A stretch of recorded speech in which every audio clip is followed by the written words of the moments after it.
चंद्रप्रभा के बच्चे को यक्षिणी उठा ले गई। रानी दिन रात बच्चे के लिए तड़पती रही। तब राजा अपने बच्चे की खोज में निकल पड़ा। एक वीरान स्थान पर वह रुका और पानी पीने के लिए पास के कुएं का ढक्कन हटा दिया। तभी धरती कांप उठी और कुएं से एक भयानक ब्रह्म राक्षस प्रकट हुआ। वह गरजते हुए बोला, आज मैं तेरा गला काटूंगा और तेरा खून पीऊंगा। राजा ने विनती करते हुए कहा, महाराज, आप सर्वज्ञानी और महाशक्तिशाली हैं। यदि आप मुझे मारना ही चाहते हैं तो कोई भी मुझे बचा नहीं सकता, परंतु मरने वाले की एक अंतिम इच्छा होती है, क्या आप उसे पूरा करेंगे? ब्रह्म राक्षस बोला, बता तेरी अंतिम इच्छा क्या है? राजा ने कहा, स्वामी, मैं मरने से पहले यह जानना चाहता हूँ कि आप इस कुएं में कैसे कैद हुए। ब्रह्म राक्षस ने कहा, यदि तेरी अंतिम इच्छा यही जानने की है तो सुन। मैं एक महान राजा था। मेरा नाम सुनते ही शत्रुओं की छाती कांप उठती थी। धरती से लेकर आकाश तक मेरा ही राज्य था। लेकिन मुझसे एक ऐसी भूल हो गई जो मुझे कभी नहीं करनी चाहिए थी। किसी भी युद्ध को करने से पहले मैं युद्ध के देवता को बलि चढ़ाता था और फिर आगे बढ़ता था। एक बार मैंने अपने उत्तर में बसे कंधार देश पर हमला करने की सोची और अपने साथियों समेत युद्ध पर निकल पड़ा।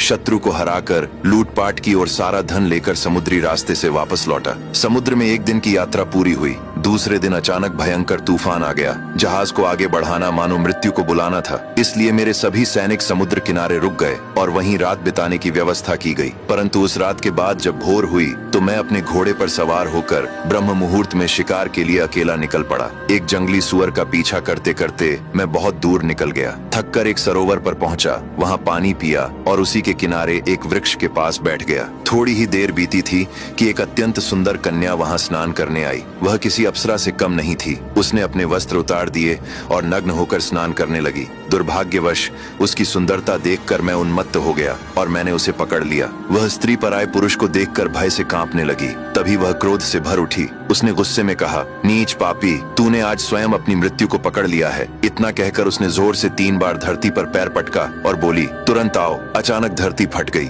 और काजल के समान काले हष्ट पुष्ट दानव बाहर निकल आए। अब आगे की कहानी जानने के लिए देखिए अगला भाग।